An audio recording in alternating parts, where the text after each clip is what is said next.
Wolverine का बरसर्कर mode, dark cerebro की powers और सारे म्यूटेंट्स एक साथ। X2 अपने समय से आगे की मूवी थी जिसको बनाने वाले ब्रायन सिंगर ने कई ऐसे डिटेल्स पर ध्यान दिया जिसको बाकी डायरेक्टर शायद कभी नहीं देते। X-Men 2 बहुत जबरदस्त मूवी थी जहां पहली मूवी को बनाने में डायरेक्टर और कास्ट की जबरदस्त एफर्ट्स थे, वहीं इस मूवी के लिए वो एफर्ट्स तो कम हुए पर आउटपुट अच्छा आया। यहाँ नाइट क्रॉलर दिखा फुल डिवाउट कैथोलिक फॉर्म में, पायरो दिखा अपने शार्क लाइटर के साथ, और यहाँ विलियम स्ट्राइकर आया अपने एक्सपेरिमेंट से वापस मिलने।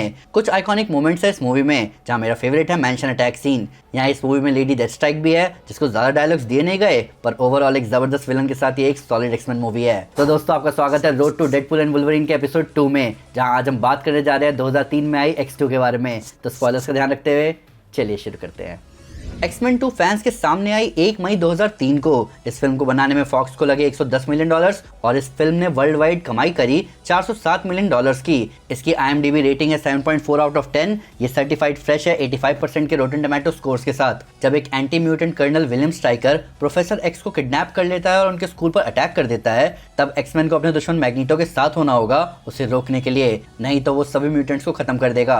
How I met your mother के लिए जाने जाने वाले नील पैट्रिक हैरिस ने नाइट क्रॉलर के रोल के लिए ऑडिशन दिया था, पर वो एलन कमिंग से हार गए जो कि फ्लुएंट जर्मन बोलते थे, और वो ब्रायन सिंगर की पहली चॉइस भी थे नाइट क्रॉलर के लिए। हालांकि इनिशियल कास्टिंग के दौरान वो अवेलेबल नहीं थे, पर प्रोजेक्ट डेवलपमेंट स्टेज में इतना लंबा चला गया कि जब तक मूवी की फिल्मिंग शुरू हुई एलन कमिंग ऑन बोर्ड आने के लिए रेडी थे। उनसे पहले ईथन एम्ब्री को ये रोल मिल चुका था, पर अल्टीमेटली एलन को ये रोल मिल ही गया। नाइट क्रॉलर की जगह बीस्ट और गैम्बिट को भी दिखाने की बात की जा रही थी, पर ब्रायन सिंगर ने नाइट क्रॉलर को चुना क्योंकि वही यहाँ सबसे ज्यादा आउटसाइडर जैसा दिखता। एलन कमिंग को 10 घंटे लगते नाइट क्रॉलर के मेकअप में आने के लिए, और ये चीज एलन को बिल्कुल पसंद नहीं आई। उनके हिसाब से इतनी लंबी प्रिपरेशन वर्थ इट नहीं थी क्योंकि उनका अपीयरेंस मिनिमल था, जिसकी वजह से एक मूवी के बाद उन्होंने वापस ना आने का फैसला किया। इस मूवी के दौरान ह्यूग जैकमैन वैन हेल्सिंग भी शूट कर रहे थे, जिसकी वजह से मूवी का फाइनल सीन जहां साइक्लॉप्स, प्रोफेसर एक्स और वुल्वरीन जेवियर मैंशन में है, वो शेपर्टन स्टूडियोज लंदन में शूट हुआ। प्रोड्यूसर्स के पास बस एक ही दिन था इस सीन को शूट करने के लिए। यही रीजन है कि वुल्वरीन के बाल यहाँ नॉर्मल से थोड़े अलग दिख रहे हैं, क्योंकि ह्यूग जैकमैन ने वैन हेल्सिंग के रोल के लिए बाल बढ़ाए थे, जिसकी वजह से उन्हें इस शूट के लिए वुल्वरीन विग पहनना पड़ा। स्कूल पर जब रेड पड़ी तब वुल्वरीन का बरसर्कर रेज हमें देखने को मिला। हालांकि ये रेज और भयानक था, जिसे टोन डाउन किया गया ताकि सेंसर से सही रेटिंग मिल सके। मैंशन अटैक वाले सीन में वुल्वरीन और स्ट्राइकर के बीच दिखने वाली आइस असली है, जिसका वेट था 3500 पाउंड। मूवी के 52 मिनट्स पर एक बिल्ली वुल्वरीन के क्लॉ को लिक कर रही होती है। इस सीन को करने के लिए वुल्वरीन के क्लॉ पर फ्रोजन आइस टी लगाई गई थी। पहली एक्शन मूवी में दिखने वाला प्रोफेसर जेवियर का व्हील चेयर एक लॉयर ने खरीद लिया था, जो कि उसी लॉ फर्म में काम करता था जिसमें प्रोफेसर एक्स का रोल प्ले करने वाले सर पैट्रिक स्टुअर्ट के अटेंडी भी काम करते थे। जब इस मूवी का प्रोडक्शन शुरू हुआ तो स्टूडियो को पता चला कि वहाँ चेयर नहीं है, तो उस लॉयर ने चेयर वापस बेचने के बजाय उसे रेंट पर दिया स्टूडियो को। मैग्नीटो पहली मूवी में प्रोफेसर जेवियर से कहता है कि क्या तुम्हारी नींद नहीं खुल जाती इस बात से कि एक दिन ये लोग बेकार कानून पास करेंगे और तब वो तुम्हारे लिए, तुम्हारे बच्चों के लिए आएंगे। ये सेम चीज इस मूवी में होती है। ब्रायन सिंगर ने स्क्रिप्ट के इन्फ्लुएंस के लिए 1982 की God loves man kills comic का नाम लिया, जहां विलियम स्ट्राइकर सेरिब्रो का रेप्लिका बना के प्रोफेसर एक्स को किडनैप कर लेता है सारे म्यूटेंट्स को मारने के लिए। कॉमिक बुक स्टोरी के हिसाब से मैग्नीटो मूवी के एंड में प्रोफेसर एक्स को बचाता डार्क सेरिब्रो से, पर इस चीज को रीराइट कर दिया जहां मैग्नीटो सारे ह्यूमन को मारने की कोशिश करता है। ऐसा ब्रायन सिंगर ने सिर्फ इसलिए किया ताकि मूवी की एंडिंग स्पॉइल ना हो। जेवियर मैंशन के बाहर जितने भी शॉट थे उन सबको लिया गया था पिछली मूवी से, क्योंकि प्रोडक्शन के पास इसके लिए और बजट नहीं था। प्लस इस फिल्म के लिए जो मैंशन यूज किया गया वो स्मॉलविल टीवी सीरीज में दिखने वाला लेक्स लूथर का मैंशन ही है। प्लस अगर आप Xavier school for gifted youngsters का एड्रेस असली एड्रेस है, इसको अगर आप गूगल अर्थ पर डालोगे तो आपको कोई बड़ा सा मैंशन नहीं दिखेगा, बल्कि कुछ फार्म स्ट्रक्चर्स दिखेंगे। लेडी डेथस्ट्राइक हमें मूवी में दिखी। केली हू ने ये रोल प्ले किया जहां उनके क्लॉ उनके असली फिंगर नेल्स पर ग्लू किए गए। जिस सीन में लेडी डेथस्ट्राइक पर एडमेंटियम पोर हो रहा है वो CGI है, जहां केली हू का एक बहुत डिटेल मैनिक्विन यूज किया गया।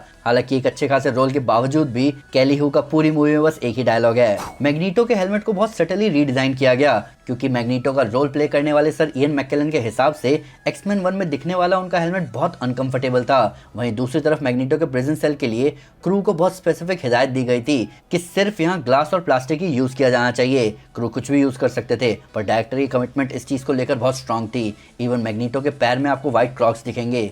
ये प्लास्टिक प्रिजन ओमाज था 1991 की the silence of the lambs को, जहां हैनिबल लेक्टर भी जेल से ऐसे ही निकलता है। इवन ब्रायन सिंगर ने विलियम स्ट्राइकर का रोल प्ले करने वाले ब्रायन कॉक्स को कहा कि वो अपने 1986 के मैन हंटर जैसी परफॉर्मेंस ही करे, जहां उन्होंने भी हैनिबल लेक्टर का रोल प्ले किया था। मूवी में हमें पायरो दिखता है। पायरो हमें डेडपूल एंड वुल्वरीन में भी दिखने वाला है, वो भी उसी एक्टर के साथ। इस मूवी में पायरो के लाइटर पर शार्क डिजाइन होता है। ये ब्रायन सिंगर का ट्रिब्यूट था उनकी one of the favourite film Jaws के लिए। जब पायरो पुलिस कार्स पर अटैक करता है तब ओरिजिनल आइडिया ये था कि स्टॉर्म अपनी बारिश से आग बुझाएगी, पर ये चीज़ प्रोडक्शन के लिए बहुत महंगी साबित होती, इसीलिए यहाँ रोक को यूज़ किया गया और ये बहुत काम का डिसीजन साबित हुआ, जहाँ राइटर्स ने रोक को एक कैरेक्टर डिफाइनिंग सीन दिया।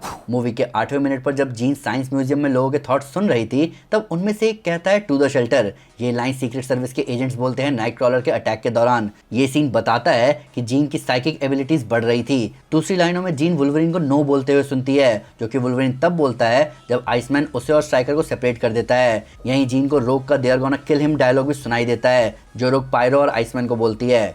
जीन ग्रे की डेथ का आइडिया प्रोडक्शन के दौरान ही सामने आया, जहां अगली मूवी के सेटअप के लिए फार्म के जेनसन की जीन को इस मूवी में मारने की बात हुई, इसलिए पूरी मूवी में जीन ग्रे की अल्टर ईगो फीनिक्स को ओमाज दिया गया। म्यूजियम में जीन फीनिक्स पेंडेंट पहनती है। जब जीन और स्टॉर्म चर्च में नाइट क्रॉलर को ढूंढने जाते हैं तब जीन के जैकेट के पीछे फीनिक्स बनी होती है। जब जीन अपनी पावर्स यूज करती है तब एक फायरी ऑरा उसकी आंखों में दिखता है। मूवी के अंत में जब कैमरा पानी के ऊपर से जा रहा होता है तो एक बड़ा सा बर्ड शेप्ड शैडो हम देख सकते हैं। ये सारे मोमेंट्स रेफरेंस थे कि जीन ग्रे वापस फीनिक्स फॉर्म में रेजरेक्ट होगी। बाथरूम सीन का सेट जहां मिस्टिक प्रिजन गार्ड को इंजेक्ट करती है वो अनयूज सेट है पहली एक्शन मूवी का, जहां टीनेज साइक्लॉप्स को दिखाने के लिए इस सेट को यूज किया जाने वाला था कि जैसे ही उसे उसकी पावर्स मिलती वो बाथरूम स्टॉल डिस्ट्रॉय कर देता। इस चीज को मूवी में दिखाया नहीं गया, पर कॉमिक्स में नाइट क्रॉलर मिस्टिक और अज़ेज़ल का बेटा होता है। अज़ेज़ल से हम मिले हैं एक्समैन फर्स्ट क्लास में, इसीलिए नाइट क्रॉलर को उसकी माँ की स्किन मिली और अपने पिता की पावर्स। मिस्टिक का रोल प्ले करने वाली रेबेका रोमन अपने नॉर्मल अपीयरेंस में दिखती है, पर पहली मूवी की तरह उन्होंने कॉन्टैक्ट लेंसेज नहीं पहने थे,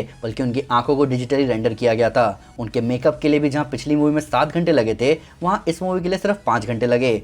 मूवी में दिखने वाले प्रेसिडेंट के ओवल ऑफिस का सेट 2 महीने में बनकर तैयार हुआ था। ये बहुत डिटेल्ड सेट है जिसको एग्जैक्ट रिक्रिएशन भी कहा जा सकता है। हालांकि ओपनिंग चेज में दिखने वाले कॉरिडोर्स थोड़े से वाइड थे ताकि फाइट सीन के लिए जगह बन पाए। 1 घंटे 45 मिनट पर हेल्थ एंड सेफ्टी इंस्ट्रक्शंस के अकॉर्डिंग हेलीकॉप्टर के ब्लेड्स चलते नहीं रहने चाहिए जब मिस्टिक को प्ले करने वाली रेबेका रोमन और मैग्नीटो को प्ले करने वाले सर इयन मैकेलन हेलीकॉप्टर में बैठे हो। मूविंग ब्लेड्स को बाद में डिजिटली ऐड किया गया। ये प्रिकॉशन बनाए गए थे विक मॉरो और 2 चाइल्ड एक्टर्स की ट्रेजिक डेथ के बाद, जो कि हुए थे 1983 के द ट्वाइलाइट जोन मूवी के फिल्मिंग के दौरान। 1 घंटे 2 मिनट पर हमें रोक की पावर्स दिखती हैं। रोक के पास ना ही सिर्फ ह्यूमन या म्यूटेंट एबिलिटीज लेने की पावर्स हैं, बल्कि वो उनकी मेमोरीज और फीलिंग्स भी ले लेती है। इसीलिए जब रोग ने पायरो की पावर्स एब्जॉर्ब करी तब आग रोकते वक्त उसका चेहरा वैसा ही मेनेसिंग था जैसा पायरो का था पुलिस कार्स डिस्ट्रॉय करते टाइम। तो दोस्तों ये था road to Deadpool and Wolverine का दूसरा एपिसोड एक्समैन 2 के बारे में। अभी नेक्स्ट वीक आप रेडी रहना एक्समैन द लास्ट स्टैंड के साथ। प्लस इस एपिसोड में आपका फेवरेट मोमेंट कौन सा था, पर फिर भी अगर उसको कोई डिटेल मिस हो गई हो या आपके उसको नए फैक्टर्स वीडियो से रिलेटेड तो प्लीज कमेंट में जरूर बताएं या हमारे सोशल मीडिया हैंडल पर हमारे साथ शेयर करें।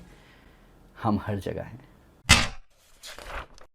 तो दोस्तों अगर आप MCU के लिटरली सारे फैक्ट्स जानना चाहते हैं तो मैं आपको हमारी Marvel movie facts playlist recommend करूंगा। साथ ही साथ अगर आपको वीडियो पसंद है तो इस वीडियो को लाइक और शेयर जरूर करें और ऐसे कई सारे सुपर कंटेंट के लिए हमारे चैनल को सब्सक्राइब करना ना भूलें।